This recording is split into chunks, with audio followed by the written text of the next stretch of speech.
বিয়ের ক্ষেত্রে সবসময় মেয়েদের যোগ্যতা ছেলেদের চেয়ে কম থাকতে হবে এমন কিছু হাদিসে বলা হয়েছে? না বোন, এরকম কোনো কিছু হাদিসে নেই। ছেলেদের চাইতে মেয়েদের যোগ্যতা কম থাকতে হবে এমন কোনো কথা নেই। যোগ্যতা বিভিন্ন দিক থেকে হতে পারে। আর্থিক যোগ্যতার কথা যদি বলেন তাহলে রাসূল আকরাম সাল্লাল্লাহু আলাইহি ওয়াসাল্লাম যখন খাদিজা রাদিয়াল্লাহু আনহাকে বিয়ে করেছেন তখন খাদিজা রাদিয়াল্লাহু তার চাইতে রিচ ছিলেন, সমৃদ্ধ ছিলেন, আর্থিকভাবে সচ্ছল ছিলেন। আর অন্যান্য যোগ্যতার কথা যদি বলেন তাহলে সেক্ষেত্রে সৌন্দর্য, রূপ, লাবণ্য এটাও তো এক ধরনের, এটা অবশ্য যোগ্যতা নয়, এটা আল্লাহর দেয়া একটা গুণ।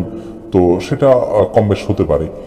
আবার একইভাবে পড়াশোনার ক্ষেত্রেও, জানাশোনার ক্ষেত্রেও সাহাবীদের ভিতরে এরকম বহু বহু বিবাহ হয়েছে যে দেখা গেল যে স্ত্রী তিনি আপনার অনেক বেশি যোগ্য ছিলেন, স্বামীর মধ্যে কম করেন। কোথাও বলা হয়নি যে স্ত্রীর যোগ্যতা কম থাকতে হবে পুরুষের চাইতে। তবে মনে রাখতে হবে যোগ্যতা স্ত্রীর কম থাকুক বা বেশি থাকুক সব অবস্থা তিনি তার স্বামীকে রেসপেক্ট করবেন, সম্মান করবেন, তার নির্দেশকে মেনে চলবেন এবং দুজনের মধ্যে একজনকে দায়িত্বশীল হিসাবে আল্লাহ তাআলা নিয়োগ দিয়েছেন, দায়িত্ব দিয়েছেন শৃঙ্খলা রক্ষার স্বার্থে।